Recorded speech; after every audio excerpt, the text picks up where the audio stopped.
Hello दोस्तों, नमस्कार। मैं हूं डॉक्टर कन्हैया, बीकानेर राजस्थान से।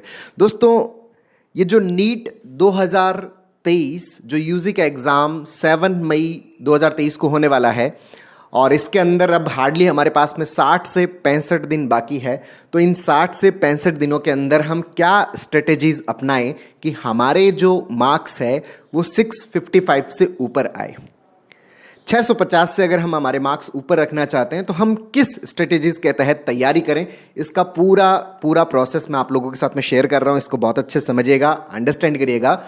दोस्तों, कई लोग मुझसे पूछते हैं कि सर अब ये 60-65 दिन बचे हैं, तो क्या इन 60-65 दिनों के अंदर 650 से ऊपर नंबर लाए जा सकते हैं क्या? 650 से ज़्यादा नंबर लाने कोई बहुत बड़ी बात नहीं है, और 650 से ज़्यादा नंबर बहुत सारे लोगों के आते हैं। इवन 720 में 720 भी नंबर आते हैं। अच्छा, ये नंबर क्यों आते हैं? थोड़ा सबसे पहला स्टेप वो बहुत अच्छे समझ लीजिएगा। दोस्तों, सबसे पहला स्टेप है ये नंबर लाने का, वो है हमारा माइंड सेट। अगर हमारे माइंड सेट में हमने अगर ये मान रखा है कि भाई 650 नंबर आ सकते हैं, 720 नंबर आ सकते हैं, 700 नंबर भी आ सकते हैं, अगर हमें ये चीज़ हमारे दिमाग के अंदर बहुत अच्छे सेट है, बिना किसी कंफ्यूजन के, बिना किसी डाउट के कि ऐसा हो सकता है, ऐसा आ सकता है, मेरे भी ऐसा आ सकता है, अगर आपका ये माइंड सेट बहुत ही पक्का है, अगर आपका ये बिलीफ बहुत अच्छे से बना हुआ है, तो आपको ये नंबर स्कोर करना बहुत ज़्यादा मुश्किल नहीं होगा, बहुत ज़्यादा आसान होगा। सर, इतना आसान थोड़ी होता है।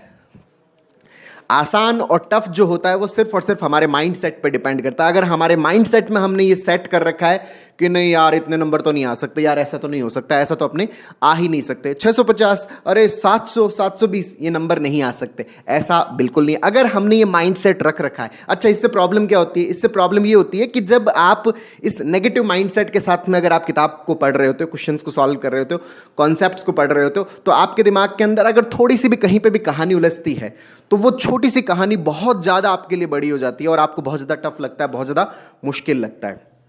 लेकिन अगर आप इस माइंड सेट के साथ में जाते हो कि नहीं, ये एकदम आसान है, इसको पाया जा सकता है और मैं आसानी से इसको पा सकता हूं, तो सबसे पहली चीज जो जरूरी चीज है वो है हमारा माइंड सेट ऐसा होना कि इस तरह से किया जा सकता है। तो हम अगर 650 से ऊपर स्कोर करना चाहते हैं तो पहले तो हम हमारा माइंड सेट इस वे में रखें कि ये टारगेट कोई ऐसा टारगेट नहीं है। दुनिया में बहुत सारे लोग हैं जो इस टारगेट को अचीव कर रहे हैं, इससे ज़्यादा अचीव कर रहे हैं। इवन 720 में से 720 नंबर है वो भी वो लेके आ रहे हैं। तो इस टारगेट को दिमाग के अंदर सेट कर लीजिए, इस माइंड सेट को दिमाग के अंदर सेट करिए। अच्छा, दूसरा जो इंपॉर्टेंट स्टेप आता है वो स्टेप आता है हमारा स्पीड का।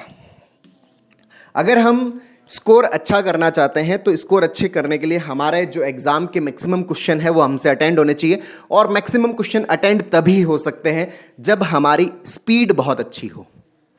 अगर मान लीजिए कि आप कोई भी क्वेश्चन कर रहे हो, कोई भी क्वेश्चंस को पढ़ रहे हो, उसको जब आप स्टेप बाय स्टेप पढ़ने की आपकी एक आदत बनी हुई होती है, हैबिट बनी हुई होती है, स्पीड बनी हुई होती है, तो आप मैक्सिमम क्वेश्चंस को अटेंड करते हो। और जब आप मैक्सिमम क्वेश्चंस को अटेंड करते हो तो आपके जो 650 से ऊपर 700 नंबर, 720 नंबर आने के जो चांसेस है वो बहुत ज़्यादा होते हैं। लेकिन अगर आपकी स्पीड स्लो है तो हम बहुत ज़्यादा क्वेश्चंस अटेंड कर नहीं पाते, और जब क्वेश्चन ज़्यादा अटेंड नहीं कर पाते तो हमारे मार्क्स भी उतने नहीं आते। अच्छा, इस स्पीड को कैसे बढ़ा सकते हैं इसके ऊपर भी मैं आपको बताऊंगा। और तीसरा इंपॉर्टेंट फैक्टर है एक्यूरेसी। जो नीट का पूरा जो एग्जाम है ना, ये इन्हीं 3 चीज़ों का खेल है।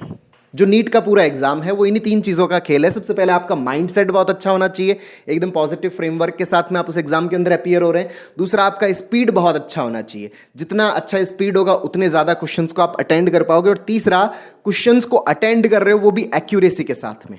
अगर मान लीजिए कि आप ज़्यादा क्वेश्चंस तो अटेंड कर रहे हो लेकिन आप मिस्टेक्स कर रहे हो, गलतियां कर रहे हो, तो फिर आपके मार्क्स उतने नहीं आएंगे जितने मार्क्स आपको चाहिए। अगर ये तीनों चीज़ें बहुत अच्छी है, मतलब माइंडसेट बहुत अच्छा है, स्पीड बहुत अच्छी है, एक्यूरेसी बहुत अच्छी है, तो आपके जो मार्क्स है वो 650 से ऊपर लाने में कोई नहीं रोक सकता। इन 2 महीनों में, लास्ट के जो आपके 2 महीने जो बच रहे हैं आपके पास में, 60-65 दिन का जो टाइम पीरियड बच रहा है, इस टाइम पीरियड के अंदर अगर आप इन चीज़ों पर बहुत अच्छे से काम करते हो तो आपके बहुत ही बढ़िया वाले मार्क्स आने वाले हैं। अच्छा, ये जो स्पीड और एक्यूरेसी को किस तरह से बढ़ाया जा सकता है? दोस्तों, स्पीड हमारी तब जाता होती है किसी क्वेश्चंस के अंदर जब हम कोई भी चीज़ है उसकी कॉन्सेप्चुअल क्लियरिटी हमारी बहुत अच्छे से होती है। आप फिजिक्स पढ़ रहे हो, आप केमिस्ट्री पढ़ रहे हो, आप बायोलॉजी पढ़ रहे हो, उसके अंदर जो भी कॉन्सेप्ट्स दिए जाते हैं उन कॉन्सेप्ट्स की क्लियरिटी, रट्टिफिकेशन के लेवल पे नहीं कि आपने उसको बस रट लिया, आपने उसको याद कर लिया, नहीं, उसकी एक गहरी समझ हमारे अंदर डेवलप होना।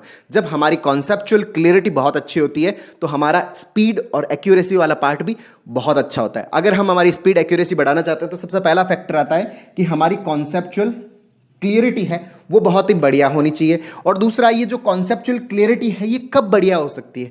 जब हम मैक्सिमम क्वेश्चंस की प्रैक्टिस करते हैं। अलग अलग प्रकार के जो क्वेश्चंस है वो एक ही फॉर्मूले के ऊपर कितने क्वेश्चंस बेस्ड होते हैं। जैसे मान लीजिए ग्रेविटेशन का फॉर्मूला है, तो उस ग्रेविटेशन के फॉर्मूले पर कितने टाइप्स के क्वेश्चंस है, उन सारे क्वेश्चंस को बहुत अच्छे से समझ लेते हैं, बहुत अच्छे से अंडरस्टैंड कर लेते हैं, तो वो हमारी कॉन्सेप्चुअल क्लियरिटी को और गहरा करता है। और जब हमारी कॉन्सेप्चुअल क्लियरिटी अच्छी होती है तो हमारा स्पीड और एक्यूरेसी वाला पार्ट भी बहुत अच्छा होता है। अच्छा, यहां पर एक चीज और ध्यान रखना, बहुत सारे लोग क्या मिस्टेक करते हैं कि जब वो क्वेश्चन सॉल्व कर रहे होते हैं, जब वो फिजिक्स के क्वेश्चन सॉल्व कर रहे होते हैं, जब वो केमिस्ट्री के क्वेश्चन सॉल्व कर रहे होते हैं, तो उस दरमियान वो क्या है कि कैलकुलेटर को यूज करने की कोशिश करते हैं, मोबाइल फोन को यूज करने की कोशिश करते हैं कि वो जो कैलकुलेशंस हो रही है उन कैलकुलेशंस को मोबाइल या कैलकुलेटर से सॉल्व करने की कोशिश करते हैं। इससे प्रॉब्लम क्या होगा? इससे प्रॉब्लम ये होगा कि इससे आपकी जो एक्यूरेसी है उसका प्रैक्टिस नहीं हो रहा। यहां पर आपकी जो एक्यूरेसी है वो एक डिपेंडेंट एक्यूरेसी हो जाएगी और एग्जाम के अंदर आपके पास में ना तो मोबाइल होगा ना आपके पास में कैलकुलेटर होगा। इस चीज को बहुत अच्छे से समझ लीजिएगा। तो आप अपने घर पर अगर प्रैक्टिस कर रहे हो तो उस प्रैक्टिस के दरमियान अपने आप को मोबाइल और कैलकुलेटर से दूर रखिए। जो भी कैलकुलेशंस है वो आप अपने स्तर पर करिए, चाहे वो छोटी से छोटी कैलकुलेशन हो, चाहे वो बड़ी से बड़ी कैलकुलेशन हो। जितना आप कैलकुलेशन खुद अपने स्तर पर करोगे उतनी ही बढ़िया आपकी एक्यूरेसी आएगी, उतनी ही बढ़िया आपकी क्या आएगी? स्पीड आएगी। अच्छा, इसके अंदर जो एनसीईआरटी का जो रोल है वो बहुत ही बढ़िया है। अगर आप अपनी लास्ट टाइम की जो तैयारियां कर रहे हैं उसके अंदर अपनी जो एनसीईआरटी की बुक है, विशेषकर बायोलॉजी के लिए तो एनसीईआरटी बहुत ज़बरदस्त है। और आपका जो केमिस्ट्री वाला पोर्शन है, जो फिजिक्स वाला पोर्शन है, उसके लिए भी एनसीईआरटी, वैसे तो तीनों सब्जेक्ट्स के लिए एनसीईआरटी बहुत ज़्यादा इंपॉर्टेंट है, तो एनसीईआरटी का अपना जो वेटेज है वो ऊपर रखें। एनसीईआरटी जो है, उस जो बुक्स है उनको कंटिन्यूसली रीड आउट करें। एनसीईआरटी को तो आप बहुत अच्छे से कंप्लीट करें, पूरा करें। अच्छा, जो चौथा इंपॉर्टेंट स्टेप है जिससे हम हमारी स्पीड और एक्यूरेसी को बढ़ाते हैं वो है कि अपनी गलतियों को पहचानना। अब लास्ट टाइम में आप जो भी गलतियां कर रहे हैं, जो भी मिस्टेक्स कर रहे हैं, उन मिस्टेक्स को आइडेंटिफाई किया जाए, उन मिस्टेक्स को पहचाना जाए ताकि उनको करेक्ट करें और हम हमारा स्पीड और एक्यूरेसी बढ़ाएं। इसके लिए क्या होना चाहिए? इसके लिए सबसे पहले तो हमें गलतियां हमारी पता हो। भाई, कोई भी व्यक्ति है अगर किसी भी प्रकार की मिस्टेक कर रहा है, अगर वो उन मिस्टेक्स को आइडेंटिफाई कर लेता है तो वो उन मिस्टेक्स को करेक्ट भी कर लेता है। लेकिन प्रॉब्लम तब आती है जब वो उन मिस्टेक्स को समझ नहीं पाता। तो उन मिस्टेक्स को समझने के लिए हमें क्या करना पड़ेगा? उन मिस्टेक्स को समझने के लिए, अंडरस्टैंड करने के लिए हमें हमारी गलतियां पता होना जरूरी है। हमें हमारी मिस्टेक्स पता होना जरूरी है। और मिस्टेक्स हमें कब पता चलेगी? जब हम प्रैक्टिस करेंगे। किस चीज़ की? जो हम टेस्ट देते हैं, जो हम एग्जाम्स देते हैं, उससे मेन एग्जाम से पहले बहुत सारे हमारे मॉक टेस्ट होते हैं, तो हम उन मॉक टेस्ट को देने की प्रैक्टिस करें। बहुत सारे लोग लास्ट टाइम में ये मिस्टेक कर देते हैं कि यार कौन एग्जाम की माथाफोड़ी करेगा, नहीं लास्ट में हम एग्जाम्स नहीं देंगे। आप अपने घर पर भी रख सकते हैं कि ठीक है, आज मैंने ये 50 क्वेश्चंस लेने हैं, मुझे ये 100 क्वेश्चंस लेने हैं, इन 100 क्वेश्चंस को मुझे सॉल्व करना है। अच्छा, उन 100 क्वेश्चंस के अंदर जो भी मेरी मिस्टेक्स है, जो भी मेरी गलतियां हैं, वहां पर मैं क्या मिस्टेक कर रहा हूं, उस गलती को एक्सेप्ट करना और उस गलती को करेक्ट करना। जब तक आप अपनी मिस्टेक्स को सही नहीं करोगे तो आप उन गलतियों को लगातार करते चले जाओगे। जब तक आप अपनी मिस्टेक्स को सही नहीं करोगे तो आप उन मिस्टेक्स को लगातार करते चले जाओगे और लगातार करते चले जाओगे तो एग्जाम के अंदर भी आपके क्वेश्चंस क्या होंगे? गलत होने के चांसेस रहते हैं। तो वो गलती वहां ना हो एग्जाम के अंदर, तो आप अपने घर पर इसकी प्रैक्टिस करिए, घर पर इसका अभ्यास करिए कि आप मॉक टेस्ट दीजिए। जहां पे भी, जिस भी स्कूल में, जिस भी इंस्टीट्यूशन में आप पढ़ रहे हैं, वहां के जो मॉक टेस्ट है उन टेस्ट के अंदर आप रेगुलरली पार्टिसिपेट करिए। जितना अच्छा पार्टिसिपेशन होगा, जितनी अच्छी अपने ऊपर काम होगा, अपनी मिस्टेक्स को दूर करने के ऊपर वर्क होगा, उतनी अच्छी आपकी स्पीड आएगी, उतनी अच्छी आपकी एक्यूरेसी आएगी। तो दोस्तों, ये जो तीनों पॉइंट्स हैं, अगर इन तीनों पॉइंट्स को हम सफलता का मूल मंत्र बना के अपने जीवन में उतारते हैं, माइंडसेट हमने बहुत ही बढ़िया रख लिया, हमने हमारी स्पीड पे काम किया और हमने हमारी एक्यूरेसी पे काम किया। अगर इन तीन चीज़ों के ऊपर अपन बहुत अच्छे से काम करते हैं तो कोई भी हमें, हमारे जो नंबर है नीट यूजी एग्जाम के अंदर 650 से ऊपर आने में कोई भी हमें रोक नहीं सकता। तो दोस्तों, उम्मीद करता हूं आपको ये वीडियो पसंद आया होगा। नीचे कमेंट बॉक्स में लिखकर जरूर बताइएगा। और अब तक यदि आपने मेरे यूट्यूब चैनल को सब्सक्राइब नहीं किया तो प्लीज़ उसे सब्सक्राइब करें ताकि मेरे नए वीडियो का नोटिफिकेशन आप तक सबसे पहले पहुंचे। बहुत बहुत धन्यवाद दोस्तों। जय हिंद, जय भारत।